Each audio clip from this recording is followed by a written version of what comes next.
ማረጋገጥ በእጅጉ አስፈላጊ ናቸው። የትኛውም ተቋም አይደለም የሰው ልጅ ከልጅነቱ ጀምሮ ቁጥጥር ያስፈልገዋል። ግልጽ ነው።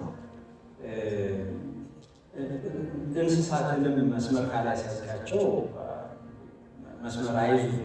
ወደ ሕክምና ተቋም ስትመጣ ደግሞ የቁጥጥር መኖር አስፈላጊ ነው። መረን የወጣ ነገር ሲሆን ብዙ አገልግሎትን ይበላሻል።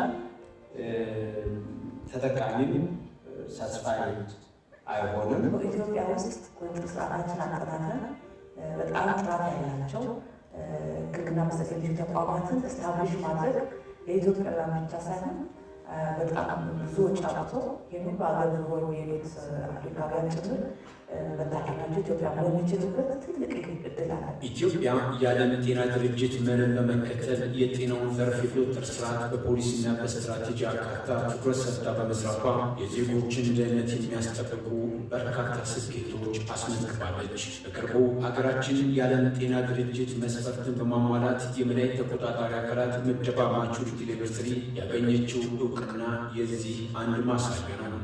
መንግስት እንደ ጤና ሚኒስትርም ለቁጥጥር ዘርፉ የሰጠው ትኩረት ከሌሎቹ ችሎች በተሻለ መልኩ ከፍ ያለ ነው። መገለጫቸው ናቸው። በተለያዩ ፖሊሲዎቹ ላይ በአጭር ላይ ረጅም ጊዜ እቅዶቹ ላይ ማካተት ብቻ ሳይሆን ለዚህ የሚያስፈልገው ከሀገሪቷ ከሚጠበቅባትና ከአቅም አንጻር በጀትና የሰው ኃይል ከመመደብ አንጻር እንደዚህ ደግሞ የቁጥጥር ግኝቶችን ለውሳኔ ከመጠቀም አንጻር የተሻለ ደረጃ ላይ ማለት እንችላለን። የስቴት ሰርቬይ የሚባለው ከተላላፊ ያልሆኑ በሽታዎች ስርጭት ጋር ተያይዞ የሚሰራ ጥናት አለ። በኢትዮጵያ ሕብረተሰብ ጤና ኢንስቲትዩት የሚጠና እሱ ላይ ስናይ የትንባሆ ተጠቃሚነት በእጅጉ ቀንሷል። የአልኮል ተጠቃሚነት ደግሞ ከነበረበት 2015 ላይ ከነበረበት በ2024 በግማሽ ቀንሷል። ይሄ አዋጁ ከወጣ በኋላ የታየ ለውጥ ነው። እንደምናውቀው ሀገሩ የደንበኞች ማቹሪቲ ሌቨል 3 አሳክተናል። ይህ የሚያመለክተው ምንድን ነው? የቁጥጥር ስራው በጣም ስቴብል ወደ ፈለግና ኢንቴግሬትድ የሆነ በጣም